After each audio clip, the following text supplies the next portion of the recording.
Greetings and welcome to the power of vintage. When we take a look at these vintage computers, and any computer in general, there's a lot of aspects of it that we can talk about.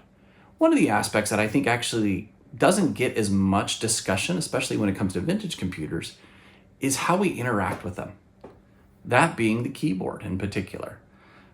As I've been running this YouTube channel over the last few months and putting together various different scripts, I've been doing so actually on vintage computers and primarily on my Atari Falcon.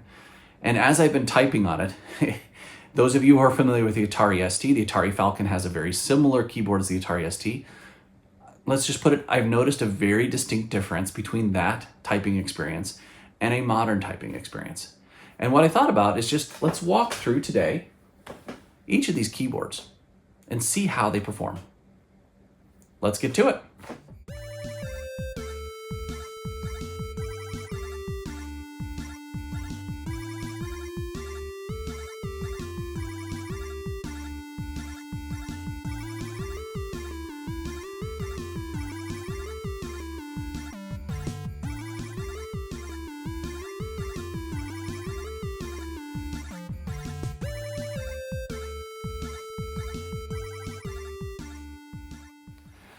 Now, before we dive into testing all these keyboards, doing a bunch of measurements and such on them, I want to get a couple things out of the way. First and foremost, these computers that I have here are old. And so there's probably a little bit of wear that goes on with them. And so the measurements I make, first off, it could be measurement error due to me, but also what you may see is actually that they have worn down and things have changed over time. So just because I'm testing how they feel today and how they work today doesn't mean necessarily that they didn't work better or differently in the past. I wanted to get that out of the way first as well. And then when it comes to one of the last things I'm going to talk about as well is I'm going to talk about the feel. And the feel is a very subjective and not really objective kind of a thing. People have different desires for a keyboard. I'm going to bring up two very similar keyboards here. We have two different keyboards I have used in the various different past. On this one here, on your right-hand side, this is a mini mechanical keyboard. I really like the way this feels today. This is the kind of keyboard I like today. But many people also use these chiclet style keyboards, which feels very different and is a very different experience and a very different typing experience. Which one's better?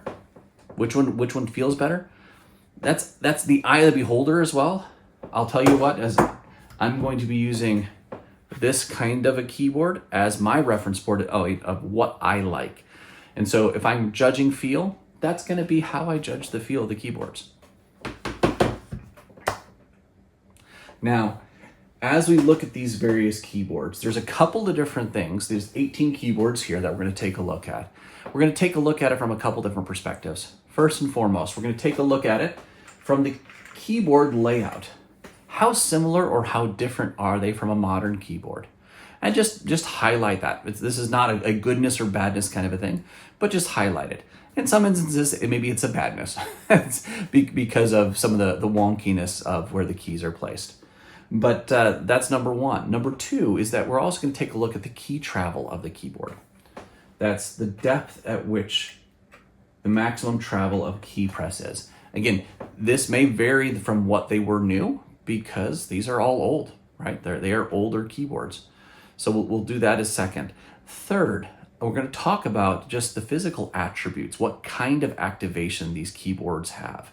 You know, these are going to range from anywhere from a mechanical style keyboard of various different types to with internal switches and such to Mylar and a shaft and Mylar kind of a press kind of an activation to a dome and PCB kind of activation. They're all a bit different, right? And so they all involve different components, and we'll talk a little bit about how the activation occurs and how they function from a physical standpoint.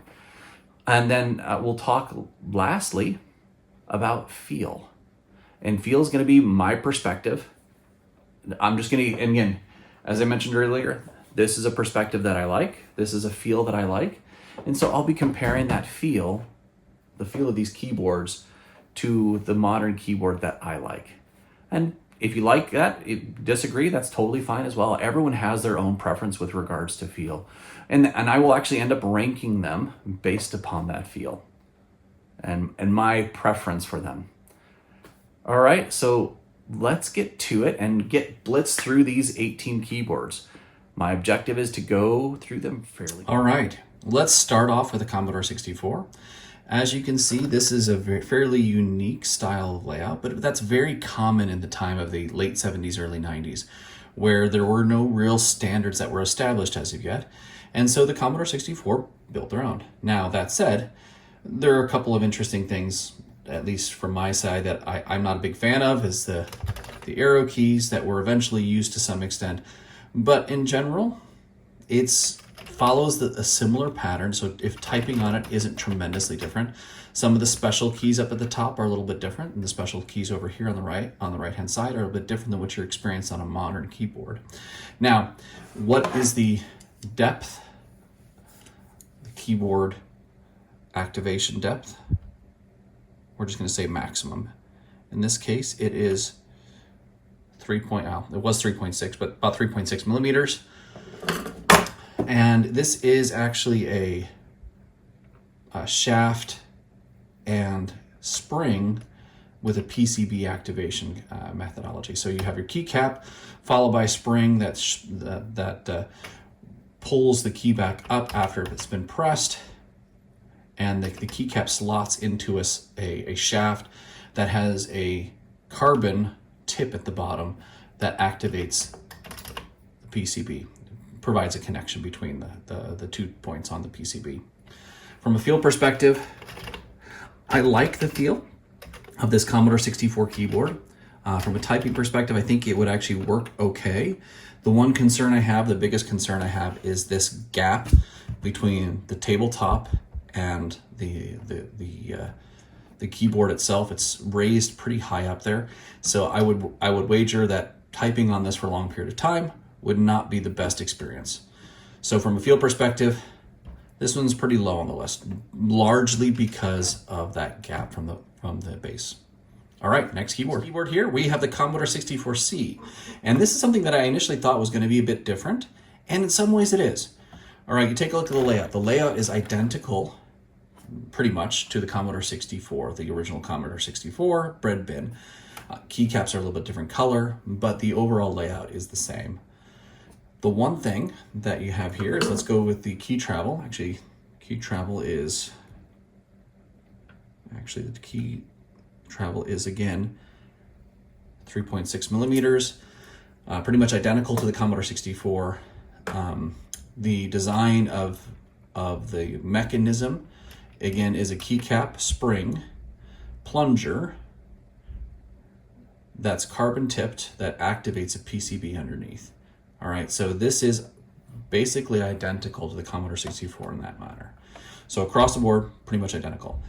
The last thing though is I do like the feel, right? So about the feel, it's very similar, virtually identical to the Commodore 64 bread bin, but what makes this one different is you look at the gap between the table or desk and the keyboard.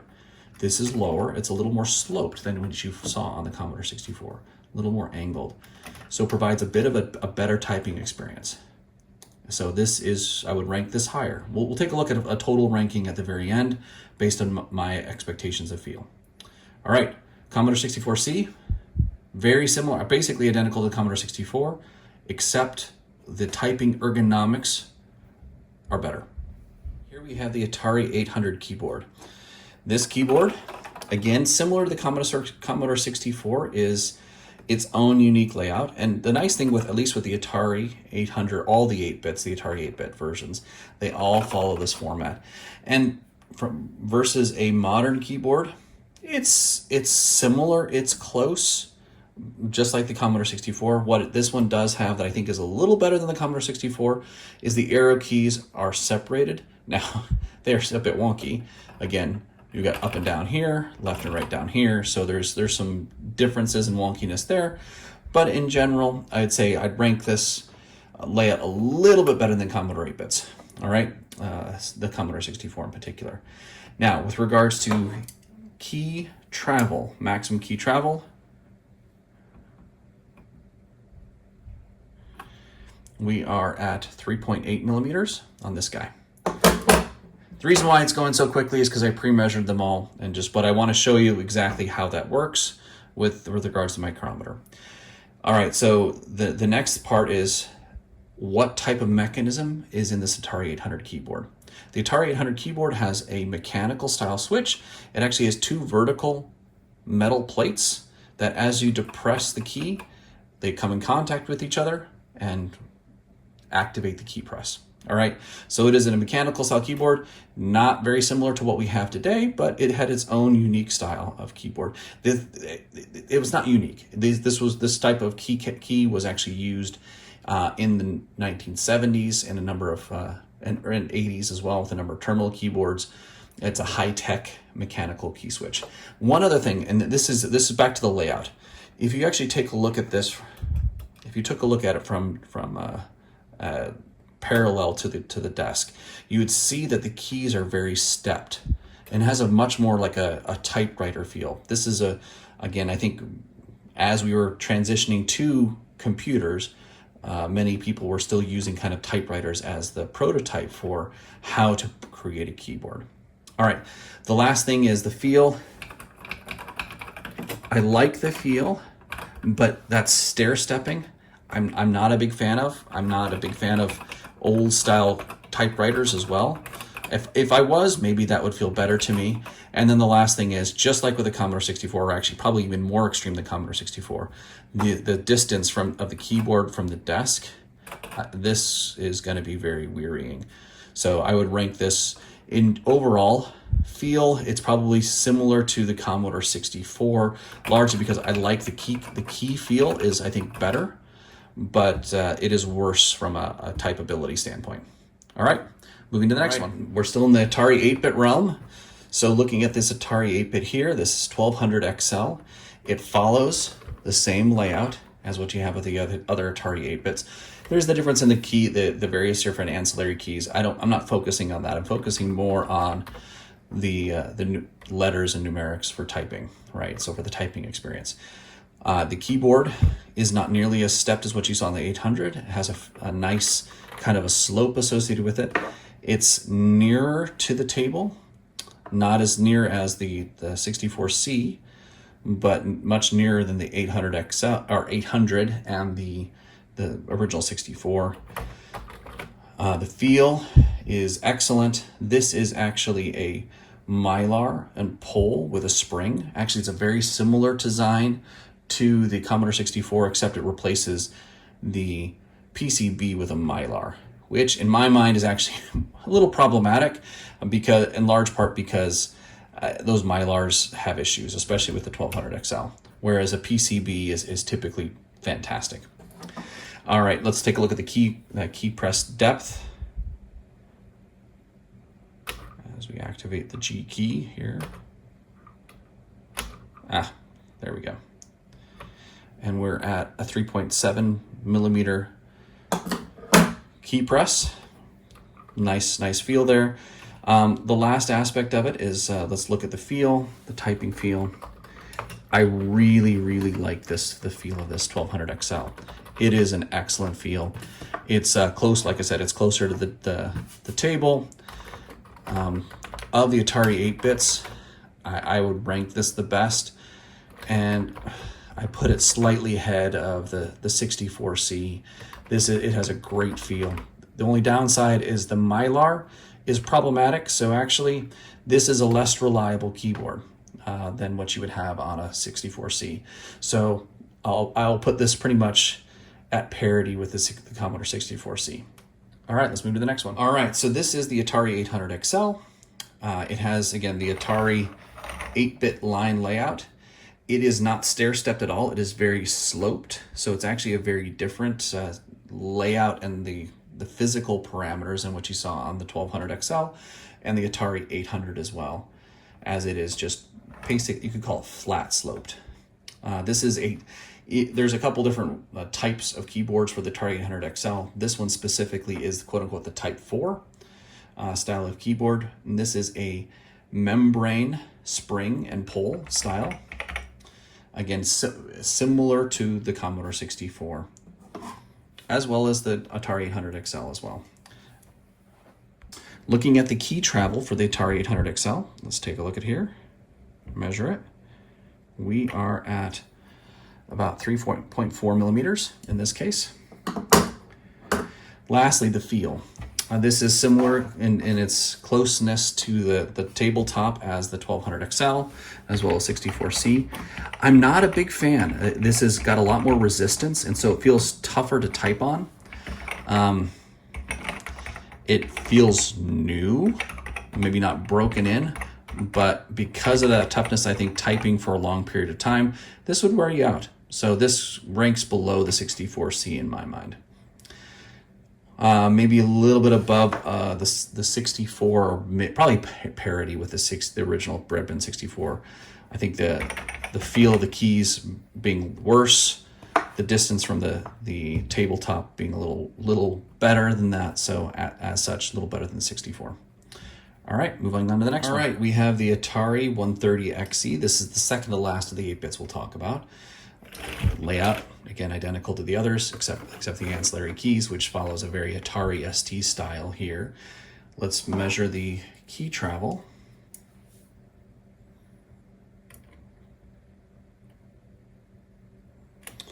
And we are measuring at approximately 3.3 millimeters. Relatively low key travel compared to what we've seen so far. This is a plunger spring and membrane mylar style keyboard. I'm not a fan of this one. It is relatively mushy, but that's what we have here. It's closer to the table, so you're not lifting your wrist up too much for an old computer like this, but at the same time, the key travel is so low, it has a very mushy feel. The funny thing is that even though this is a different style than the Atari 520 ST, it has a feel similar to the Atari 520 ST. Again, mushy and not a lot of key travel.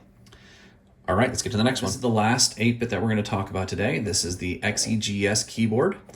Layout is the same pluses and minuses that you have, mostly minuses, that you saw on the Atari 800 all the way through to the end here. Now, this is a sloped keyboard. There is no stair stepping like you saw previously on some of the others. The key travel here is approximately 3.5 millimeters.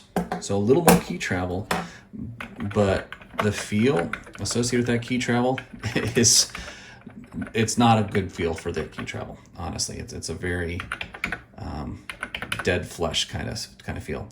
On the positive note, because this is a keyboard that doesn't have any internals, like computer internals inside of it, this can be closer, more flush to the desktop, the tabletop. And so therefore, the typing experience will be better because of that. That said, it's very much offset by the lackluster feel. All right, moving to the next one. All right, what we have here, this is a Commodore 128. I really like this. The layout, what you have here is you have the Commodore 64, a modified Commodore 64, a Commodore 8-bit keyboard layout with the 10 key off to the right-hand side. You have the various different function keys and ancillary keys across the top. So I really like this one because it adds more functionality to the Commodore 64. So this gets a really good plus in my mind. Let's then take a look at the key travel here. And what we see here is this has a key travel about 3.4 millimeters. I really like the slope of this. This even seems more sloped than what you have with the C64C, bringing this typing experience closer to the table. I like this a lot. That the feel is good. What type of actuation is this? This is I skipped over that part. This is a plunger spring and PCB style, very similar to the Commodore 64, the 64s, but this just has a better feel, a lighter feel to it. And also being closer to the table provides for a much better typing experience. So far, I would say this is probably one of the best. The feel isn't quite as nice as the 1200 XL, but how this is laid out and how sloped it is to the table, I think this would provide a much better typing experience at the end of the day. All right, this here is the Apple IIe keyboard and follows the Apple layout. Again, of the 8-bits, you know, the arrow keys, I look at the arrow keys just from a game perspective. While these are better than the Commodore 64, they are similar, maybe not quite as nice as the Atari 8-bit layouts. But in general, the keyboard is a good keyboard layout here. So let's measure the keyboard or the key travel here. As we measure that key travel here,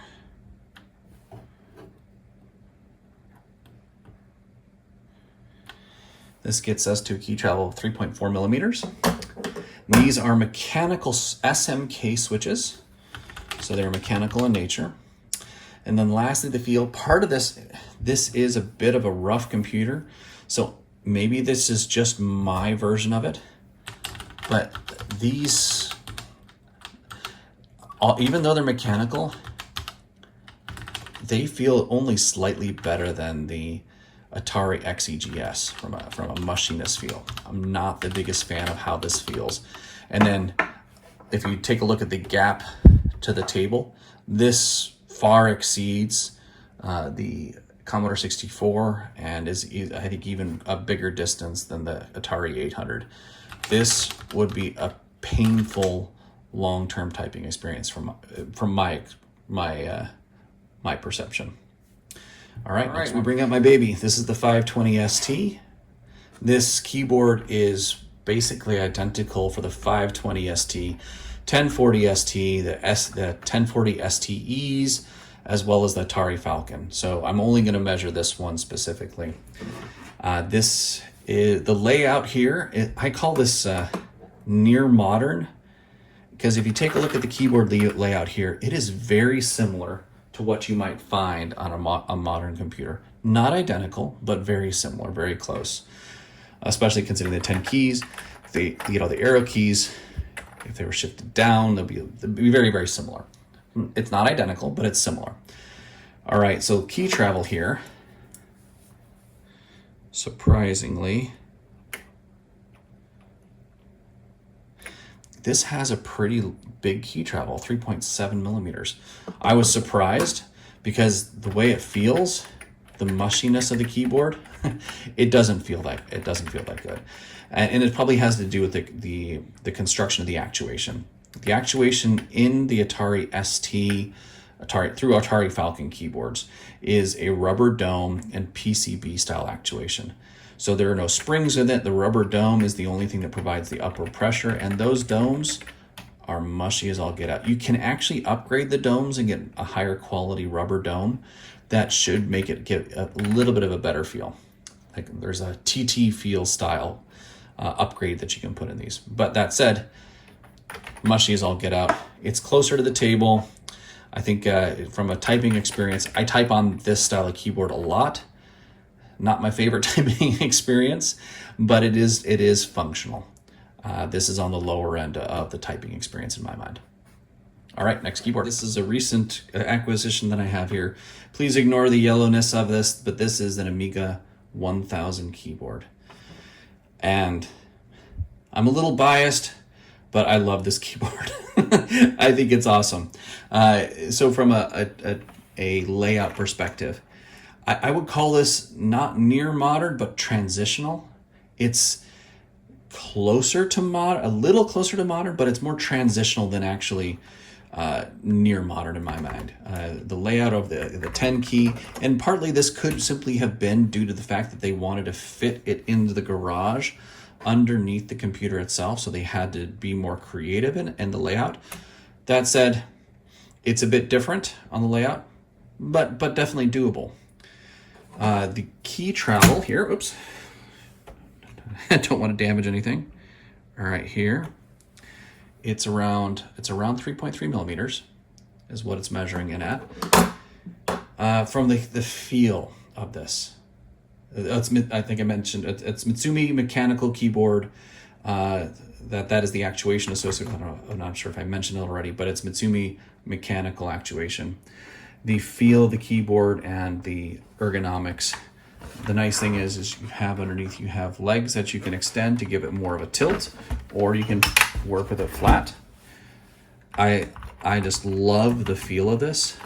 It has a fantastic, I mean, it's one of the best, if not the best, feel for a vintage keyboard that I own today. Absolutely love the feel. It feels much similar to the mechanical keyboards that I use today. Excellent keyboard. The fact that it's also lower to the surface, the typing experience on this for a long period of time will be excellent. For me. Next. All right, so this is the Mega ST, not STE keyboard. And there's a reason why I have this next to the Amiga 1000, because these two, both the Amiga 1000 and the Mega ST keyboard, are my two favorites. This is similar to, it's identical to the Atari ST keyboard layout, so it's a near modern keyboard layout to what we're used to in the IBM world. Looking at the key travel, it's actually very similar to the Atari ST of 3.7 millimeters. What is very different between this and the Atari ST keyboard is that this uses Cherry MX Black key switches, and you can swap them out with brand new ones today. You have to have some soldering skills, but you can swap them out today with modern key switches. It's a fantastic feel. It's a different feel than the Amiga 1000 keyboard. It's a slightly more linear feel, whereas the Amiga 1000 has a little more tactile nature to it. But this is an excellent keyboard. Again, very close to the surface, so the typing experience is better. This is a little bit more raised than what you have in the Amiga 1000. But just like on the Amiga 1000, there are feet on the bottom that you can put in place in order to get more of an angle of attack on your typing experience. This, it's going to be a tough comparison between this one and the Amiga 1000 keyboard. They're both amazing keyboards, excellent ones. I'm biased, but these are very similar to what I use. This actually is most similar to what I use today. We now have the Amiga 500. Excellent keyboard. This is very much near modern in my mind, similar to the Atari ST. Again, this is an NTC. This is a North America keyboard, so it's going to look a little different if you're from Europe than what you're experiencing. But this, like I said, this is a near modern keyboard as well. Excellent layout. Let's take a look at key travel. Key travel here, it's about 3.5 millimeters. The activation of this one is a spring, shaft, and PCB style activation. So the plunger has the carbon tip at the bottom that activates between the PCB, and you got the spring that pulls it back up to the top and resets the keycap. All right, looking at the layout here, it's got a great slope, bring it relatively close to the surface. The feel is good.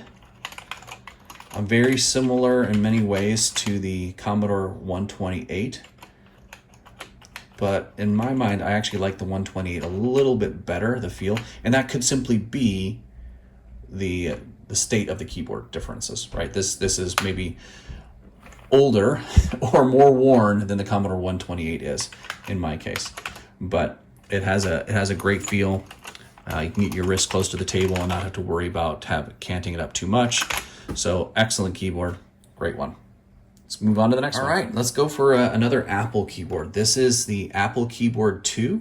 These were oftentimes used with various different Macs and sold with Macs, because once you got to the ADB keyboard era, you could pick the style of keyboard you wanted. And this is the more compact version, right? So from a layout perspective, it's actually fairly similar to what you saw on the 128. Not necessarily 128. More so, I mean, you have the funky arrow keys like you had on the Apple IIe, but you also have the 10 key over here on the right-hand side. it's fine. It's okay from that perspective, but it is a near modern compact. Let's call it that, compact keyboard, because you eliminate a lot of the other stuff that you would have otherwise on here.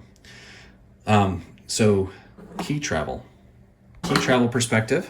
Let's measure that key travel here. All right. We're about a 3.3, might be a little more, I think 3.3, 3.35 millimeter key travel here. This is a rubber dome pole and mylar or membrane style keyboard here. The interesting thing about the rubber dome, it's very similar to the spring. It's just it's an inverted dome that's right underneath the keycap that pulls the keycap back up to the top. From a feel perspective, close to the table, it's got a nice feel. It actually has a pretty good feel. Honestly, I like this feel.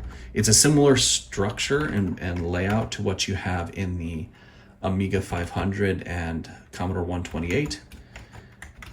But I just, the tactile feel is just a little bit better. All right, next keyboard. We have the Apple design keyboard. This is another option that you could have gotten with a vintage Macintosh, the late 80s, early 90s. Although this is much more, almost virtually the same. It's a modern keyboard. This is not too different than what you might find on a PowerPC keyboard in the late 90s from a layout perspective. So I would call this a modern style keyboard. You do have this power activation key that you had on some of more of the vintage Mac keyboards as well. But that's the layout there. Looking at the key travel, we're looking again at about a 3.3, very similar to the Apple II keyboard. Again, this is an ADB keyboard. Similar feel. This is the structure where you have the inverted dome, shaft, and mylar.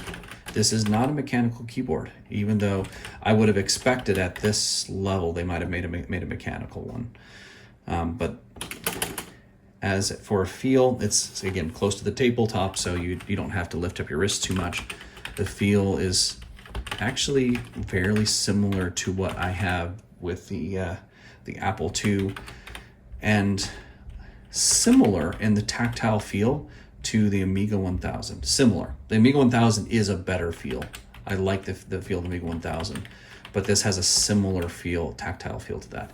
Lastly, also, both this one and the Apple II keyboard have these lovely little legs that can pop out to tilt it up as well. All right, next keyboard. What we have here is we have an Amiga 600 keyboard here. It has a compact layout here. But the fact is the keyboard is very similar to what you would see with an Amiga 1200, but except you lose the 10 key and such on that side. Let's take a look at the key from a key travel perspective. We're looking at around 3.5 millimeters. The activation for this keyboard specifically is the spring, shaft, and membrane or mylar membrane, really style of activation.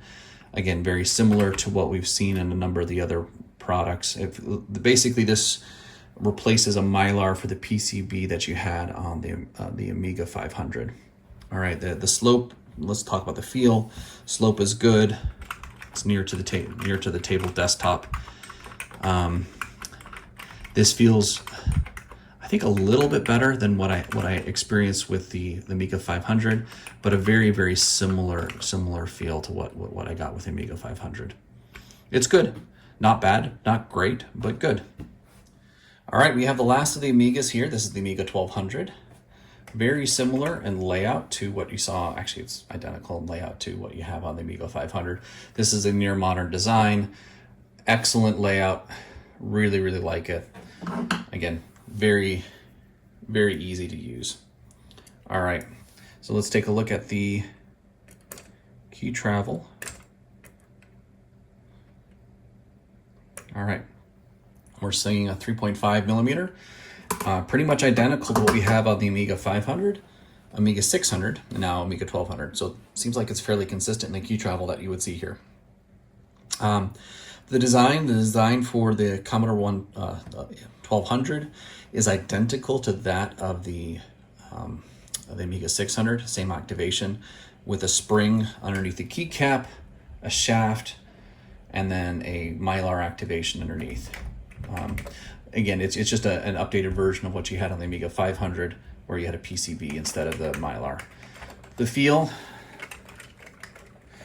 honestly, I can't tell the difference between the Amiga 1200 and the Amiga 600. It feels pretty much identical to the Amiga 600. But in my case, I think slightly better than the Amiga 500. Good keyboard, not amazing, but good, not bad. All right. This keyboard here, this is the Atari Mega STE keyboard. And this has, again, a near modern layout. The function buttons are a little funky in comparison to what you saw on the Ataris as well, but I'm focusing more on the keys down below. Regarding actuation depth, regarding activation or the key press depth, it's also fairly consistent amongst most of the Ataris. You see about a 3.7 millimeter activation or depth. All right, so what is the design here? So what we have is we have a plunger Mylar with a rubber dome rather than a spring on the backside. Now the interesting thing is I actually like the feel of this. This feels almost as good as it actually feels very, very similar to the Macintosh keyboards. And I think it probably because the design is very similar. You had an inverted dome that you push down on instead of a spring. And so it provides more of a tactile bump kind of a feel that you would feel versus a spring, which is much more linear. So this is a good feel. I really, really like it. Again, you're close to the board, the desktop specifically, and in large part because you don't have any real components on the inside. You have the legs that you can flip up on the back as well. Other thing that's actually quite nice, where the mouse and the joystick can go in, actually very similar to what you would see on a Macintosh as well. Macintosh keyboard, where you can plug your mouse into your keyboard itself. Excellent keyboard, great, almost, even though it's not a mechanical, it has almost a mechanical feel. All right, let's proceed to the last little segment here, and my favorites, the winners. Two categories. We have the 8 bits and the 16 bits. And really, the 8 bits, we have, I think it's down to the 1200 XL and the 128. And in reality, I like the feel of the key presses on the 1200 XL more, but I say the 128 wins out. In large part, the feel is good on this. You have the 10 keypad on this as well, and you have, if you take a look at it from the side, a much lower slope. So the long-term typing experience on a Commodore 128, I believe, would be better than a 1200 XL. So it's not just about how the keys feel, although I think the 1200 keys feel better. The overall typing experience in the 8-bit realm, the 128 is the best of those that I have. All right, you probably figured this was going to be where we're going to get at on the 16 bits, just based on how I gushed over both of these keyboards. They are both awesome keyboards. I really like them. The feel of the Amiga, I really like the tactile feel of the Amiga keyboard here. The more linear feel of the Mega ST keyboard. Again, this is akin to what I'm experiencing. So why would I pick? I'm going to pick the Atari Mega ST over the Amiga for two reasons. First reason, very much my own personal preference. This is akin to what I experience today, and I really enjoy on the modern keyboard I use today. The second reason, this has a more modern feel and is easier to type and use and has a little more functionality than the Amiga 1000. That said, I could see if someone really liked the more tactile feel of the key switches, I could see someone easily picking the Amiga 1000. It's an excellent keyboard. I'm not sure what the 1200 or 3000, or not the 1200, the 2000, 3000, or 4000 keyboards were like on the Amiga side. Maybe they were similar in nature to these. My guess is that, I think from what I've read, is that they went to more of the rubber dome style, or more of a membrane style keyboard rather than mechanical, much like the Ataris. The later keyboards got worse. The earlier keyboard was better in this case as well. But that's my opinion. If you disagree, put in the comments below. If you disagree with the fact that I picked the Commodore 128 for the 8-bits, and you think that the 1200 XL kicks its butt, please put it in the comments below. If you think that the Amiga 1000 is far better than the Amiga ST Cherry MX switches versus the switches that we have here for the Mitsumi switches on the Amiga 1000 keyboard, put in the comments below. Or if you think that the Atari 800 keyboard, it's not like the keyboard for the Atari 800, which is much like a typewriter, you love that. You love typing on a typewriter. That's what you prefer. Awesome. Please put it in the comments below. Well, I hope you enjoyed this kind of a deep dive on the keyboards. You know, there's a lot more that could be done on each of these individual keyboards, disassembling them and digging into the nuts and bolts behind them. I try to keep this higher level so we can kind of just compare and contrast amongst them all. I'll put my full ranking here on the screen at this moment in time of all the keyboards from top to bottom of the 18 keyboards that I have, and discuss below in the comments. Like and subscribe if you like. Don't like and subscribe if you don't like. All the same, appreciate you watching today. Have a fantastic day.